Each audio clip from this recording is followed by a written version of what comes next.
Hello. आज हम cricket की सारी लेटेस्ट न्यूज़ लाए हैं आपके लिए।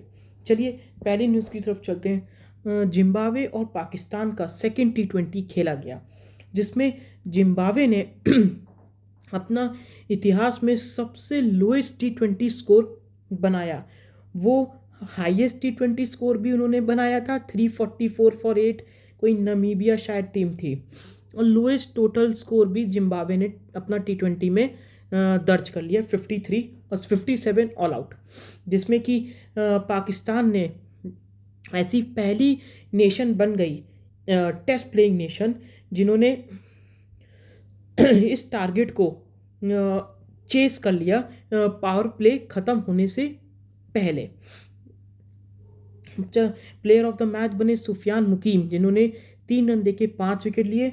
और अबरार ने, सलमान अली आगा, हारिस रऊफ ने एक एक विकेट लिया। अब्बास अफरीदी ने 2 विकेट लिए।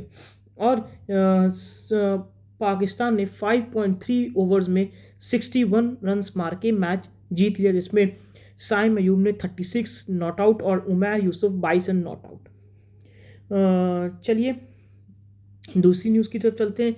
बांग्लादेश और वेस्ट इंडीज़ का जो टेस्ट मैच खेला जा रहा है, उसमें लंच ब्रेक तक डे 4 का लंच ब्रेक हुआ, जिसमें अभी वेस्ट इंडीज़ को 264 रन्स और चाहिए 9 विकेट में।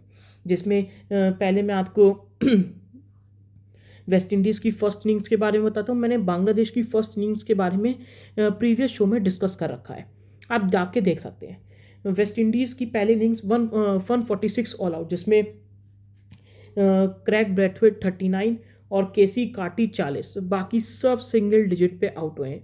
जिसमें नाहिद राना 61 रन देके 5 विकेट, तस्कीन, तेजुल इस्लाम, मेहदी हसन ने एक एक विकेट और हसन महमूद ने 2 विकेट लिए। फिर बांग्लादेश बैटिंग करने आया 268 ऑल आउट, जिसमें कि जाकिर अली ने 91 मारे, मेहदी हसन मिराज ने 42, शादमान इस्लाम ने 46। शादमान इस्लाम ने पहली इनिंग्स में भी 64 मारे, इसमें भी 46। अलजारी जोसेफ और किमार रोच ने 3-3 विकेट लिए, शमार जोसेफ ने 2, जस्टिन ग्रीव्स और जेडन सील्स दोनों जे की जोड़ी ने एक एक विकेट लिया। अब वेस्ट इंडीज़ 23 फॉर 1 है, जिसमें तैजुल इस्लाम ने एक विकेट लिया और क्रैग ब्रैथवेट 16 रन लेके नॉट आउट है। चलिए तीसरी न्यूज़ की तरफ चलते हैं।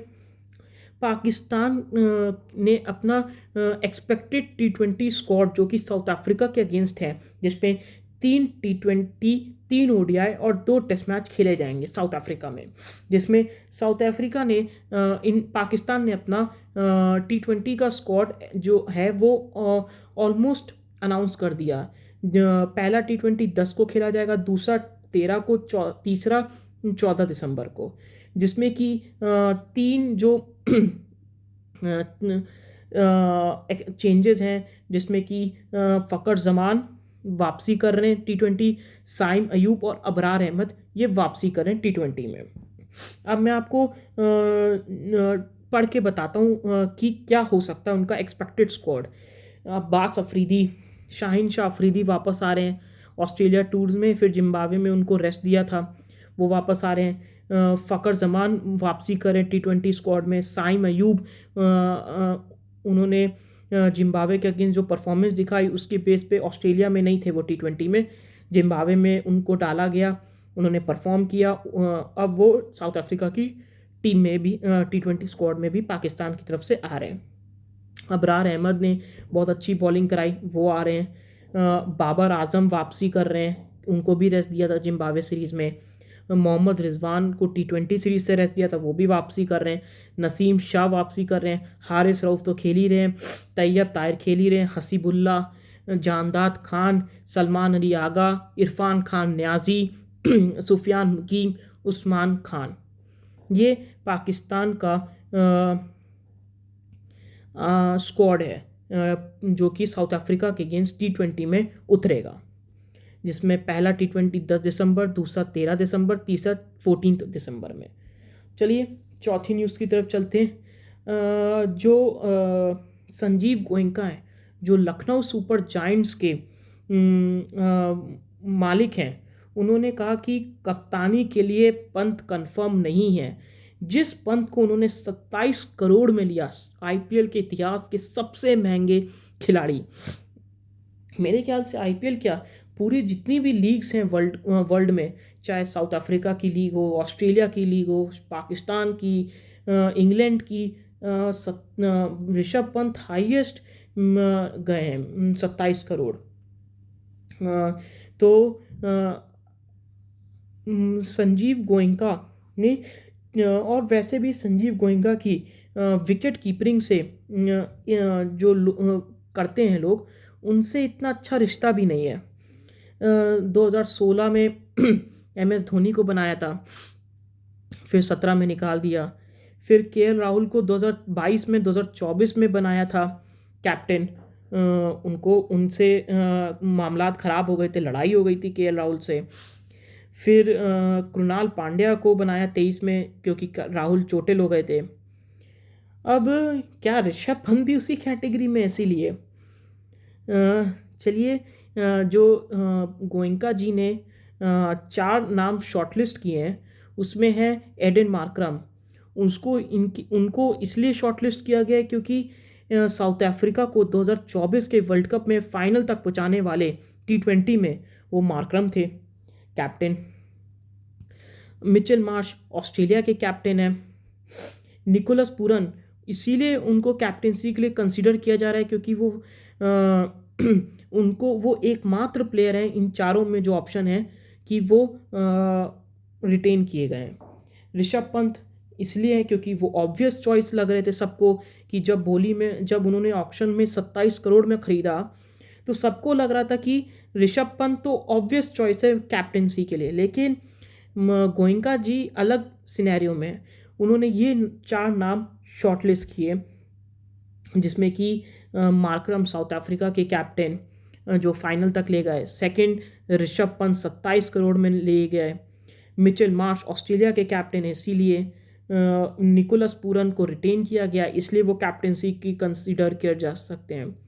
तो ये 4 लखनऊ सुपर जायंट्स कंसीडर कर रही हैं और 1 से 2 दिन में वो अनाउंस कर देगी। और क्योंकि आईपीएल का भी सीज़न शुरू होने वाला है 5-6 महीने में।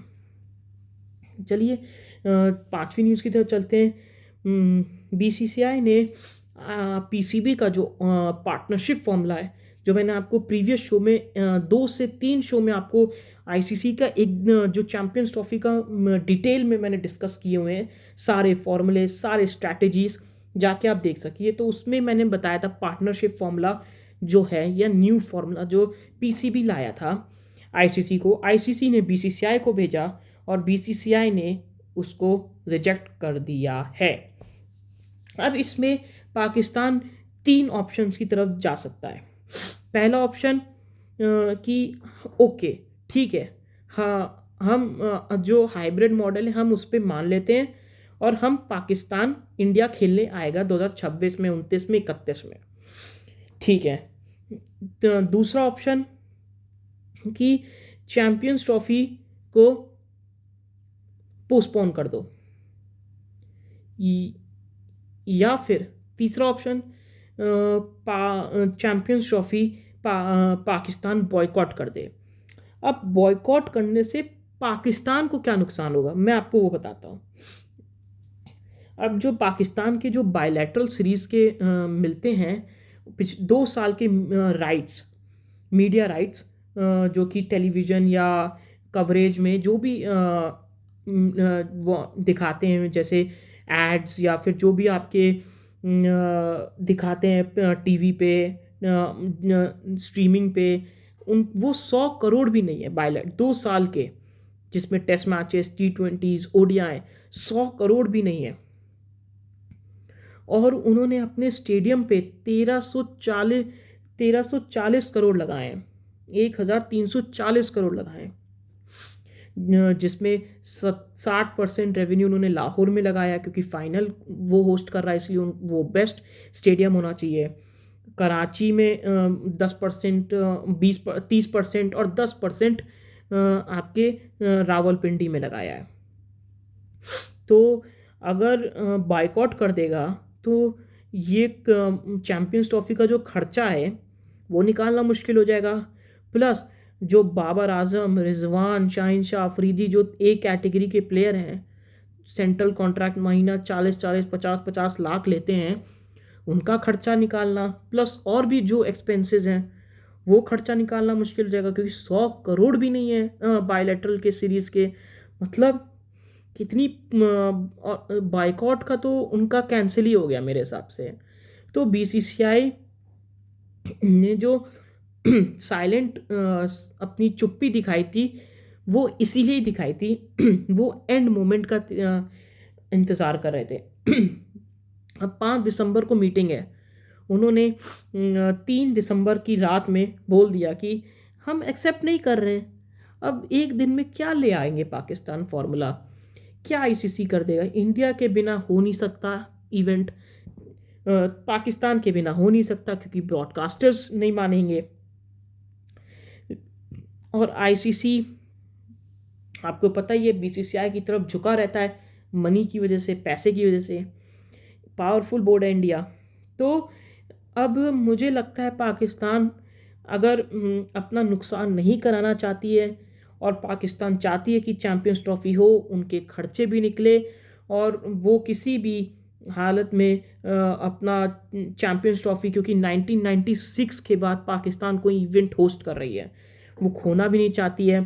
तो मेरे हिसाब से चुपचाप हाइब्रिड मॉडल को एक्सेप्ट करें। 2026, 2029, 2031 में इंडिया आइए, खेलिए, पैसा लीजिए, क्योंकि अगर बॉयकॉट करती है, जो चंक होता है आईसीसी जो देता है सबको, 46% इंडिया को मिलता है, उसमें पाकिस्तान का 6% होता है। 6% बहुत बड़ी इनकम है उनके लिए, बोर्ड के लिए चलाने के लिए। तो अब वो 6% से भी हाथ धो लेंगे, क्योंकि बॉयकॉट उन्होंने किया, आईसीसी ने नहीं निकाला, तो आईसीसी क्यों उनको देगी? 6% वो गया, 1340 करोड़ का जो स्टेडियम पे खर्चा किया वो गया, उनके प्लेयर्स को जो सैलरी मिलती है सेंट्रल कॉन्ट्रैक्टेड प्लेयर्स को वो कैसे देंगे? बायलैटरल सीरीज 2 साल के मीडिया राइट्स उनको 100 करोड़ भी नहीं है, कैसे खर्चा निकालेंगे वो? सिंपल फॉर्मूला है, accept the model that BCCI has proposed, that play in hybrid and come to India in 2026, 2029, 2031। चलिए, जैसे कि आपको मेरा न्यूज़ सेगमेंट पसंद आए तो लाइक करें, शेयर करें, सब्सक्राइब करें।